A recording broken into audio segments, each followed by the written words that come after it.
Assalamualaikum warahmatullahi wabarakatuh. Salam sejahtera untuk kita semua.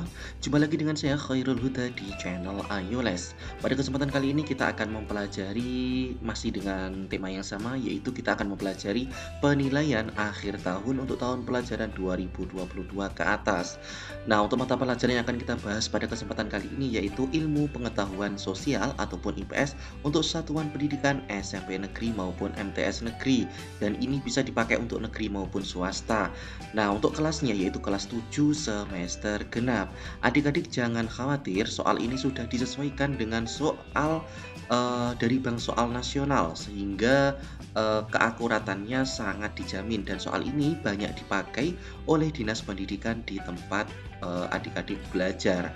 Nah, kalau ingin lebih jelasnya silahkan buka testimoni ya di komentar-komentar yang sudah ada di video-video kakak sebelumnya. Di situ banyak sekali yang mengaku bahwasannya soalnya sangat sesuai. Baiklah adik-adik, tanpa berpanjang lebar, bagi yang belum klik subscribe, komentar, dan like, silahkan dilakukan terlebih dahulu supaya tidak ketinggalan materi selanjutnya. Serta bagi yang merasa ini sangat bermanfaat, silahkan share ke teman-temannya. Baiklah, mari kita langsung mulai soal dan pembahasannya. Dari soal nomor 1, silahkan siapkan catatan dan buku tulisnya. Oke, soal nomor 1.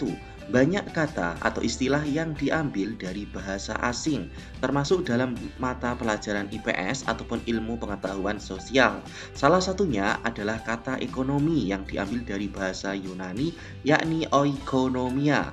Oikonomia. Kata oikonomia artinya adalah titik-titik. A. Aturan negara, B. Aturan rumah tangga, C. Kegiatan manusia, ataupun D. Aturan masyarakat. Ya, jelas banget bahwasanya kata oikonomia ataupun ekonomi itu adalah aturan rumah tangga. Kita lanjut ke soal nomor 2. Masalah ekonomi muncul karena adanya kebutuhan manusia yang terbatas, sedangkan alat pemuas kebutuhan yang berupa barang dan jasa terbatas adanya. Ketidakseimbangan antara kebutuhan dan ketersediaan alat pemuas kebutuhan itu disebut titik-titik. A. Kelangkaan, B. Kebutuhan, C. Keinginan, ataupun D. Kemakmuran. Ingat di sini kata kuncinya adalah ketidakseimbangan antara kebutuhan dan ketersediaan, yakni terlalu banyak kebutuhan dan ketersediaannya itu sedikit, berarti itu disebut sebagai langka ataupun kelangkaan. Oke, jawabannya adalah yang A. Kita lanjut ke soal nomor 3. Kebutuhan yang harus dipenuhi karena bila tidak dipenuhi akan mempengaruhi kelangsungan hidup disebut kebutuhan titik-titik. A. Sekunder, B. Primer, C. Tersier, ataupun D. Kuarter. Ya, kebutuhan yang harus dipenuhi itu berarti kebutuhan primer. Jawabannya adalah yang B.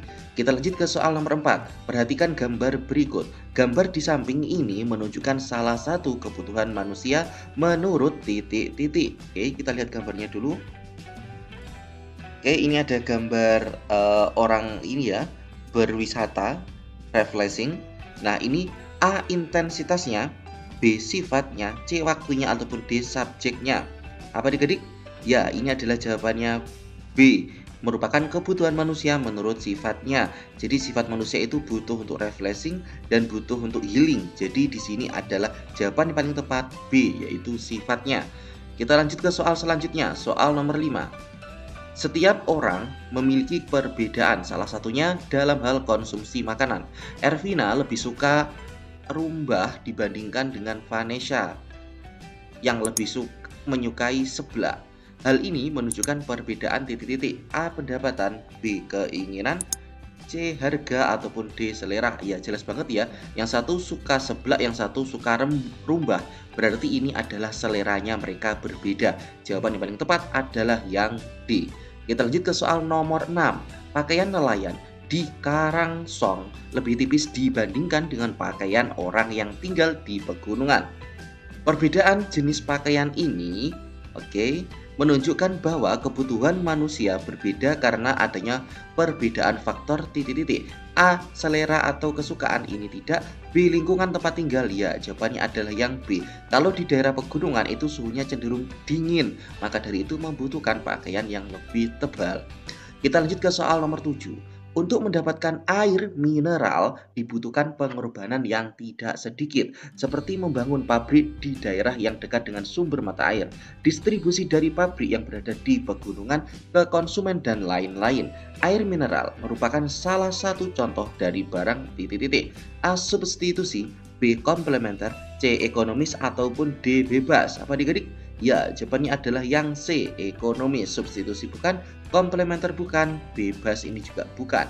Kita lanjut ke soal nomor 8. Perhatikan macam-macam barang berikut ini. 1 tas, 2 sinar matahari, 3 udara, 4 air mineral, 5 pakaian. Barang bebas ditunjukkan dengan nomor titik-titik.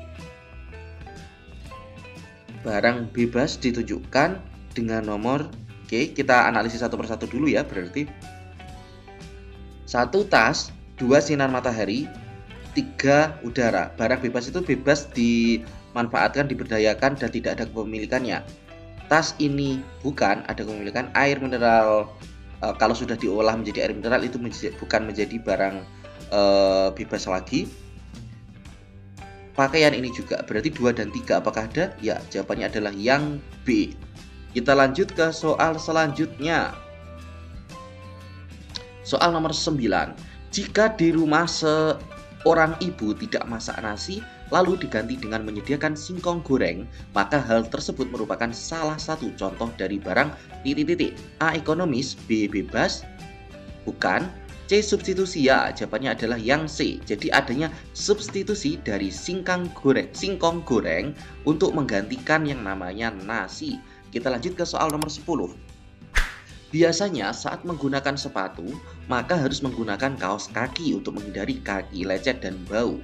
Dalam hal ini, kaos kaki merupakan salah satu contoh barang titik-titik. A. Ekonomis, B. Bebas, C. Substitusi, ataupun D. Komplementer. Apa adik-adik? Ya, jawabannya adalah yang D. Pelengkap. Kita lanjut ke soal nomor 11. Tingkat konsumsi seseorang dapat dipengaruhi oleh harga barang yang dikonsumsi. Jika harga barang-barang yang dikonsumsi naik, maka seseorang akan titik-titik. A. Menambah, B. Menambah, ini tentunya bukan. Ini bukan. C. Mengurangi jumlah barang yang dikonsumsi. Oke, karena ini terkait konsumsi barang ya. Berarti jawaban yang paling tepat adalah yang C. Kalau di sini adalah konsumsi jasa, maka yang paling tepat adalah yang D. Kita lanjut ke soal nomor 12. Seorang pengusaha dodol mangga memanfaatkan mangga yang tidak tahan lama untuk diolah kembali menjadi barang yang memiliki harga jual lebih tinggi. Hal tersebut merupakan salah satu kegiatan menghasilkan barang atau jasa, atau kegiatan menambah nilai guna barang atau jasa yang disebut dengan titik-titik. A. Produksi, B. Konsumsi, C. Distribusi, ataupun D. Transisi. Jawaban yang tepat adalah yang A. Produksi. Kita lanjut ke soal nomor 13. Pengusaha kerupuk memanfaatkan hasil laut agar memiliki nilai guna dan nilai jual yang lebih tinggi. Salah satu tujuan produsen membuat barang tersebut adalah untuk titik-titik. A. Memenuhi kebutuhan konsumen, B. Memperoleh penghargaan dari pemerintah, C. Berbuat baik kepada sesama, tidak menarik simpati, tidak memperoleh penghargaan, tidak. Oke, jawaban yang paling tepat adalah yang A. Memenuhi kebutuhan konsumen. Kita lanjut ke soal nomor 14. Kegiatan ekonomi meliputi 3 hal, yakni konsumsi, produksi, dan distribusi. Salah satu contoh kegiatan produksi adalah titik-titik. Ingat, produksi itu adalah kegiatan menghasilkan barang atau jasa. A. Tukang ojek online membeli makanan di pasar. Tidak, ini konsumsi. Seorang montir memperbaiki sepeda motor. Oke, ini adalah jasa. Tukang sayur menjajakan, kurang tepat. Yang D ini juga kurang tepat. Jawaban yang tepat adalah yang B. Seorang montir sedang memperbaiki sepeda motor. Kita lanjut ke soal nomor 15. Soal nomor 15. Nah, kalau ketemu soal pernyataan, maka baca dulu soalnya. Manakah yang termasuk tujuan kegiatan distribusi? Oke, manakah yang merupakan distribusi? 1.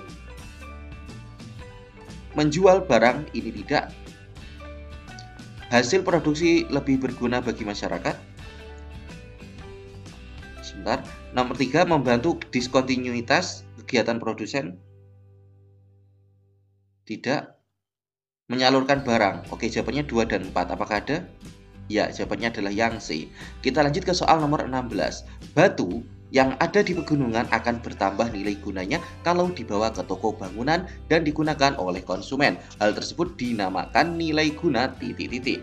A tempat, B kepemilikan, C waktu ataupun D bentuk. Ingat, di sini kita membahasnya tempat. Di pegunungan akan bertambah nilainya ketika dibawa ke toko bangunan. Oke, berarti di sini terkait dengan tempat. Jawabannya adalah yang A. Kita lanjut ke soal nomor 17. Banyak barang yang memiliki nilai jual lebih tinggi setelah diolah terlebih dahulu. Salah satunya adalah kacang kedelai akan lebih bernilai jika diolah menjadi susu kedelai. Hal ini merupakan salah satu contoh dari nilai guna titik-titik. A kepemilikan, B waktu, C tempat, ataupun D bentuk. Apa adik-adik? Ya, jawabannya adalah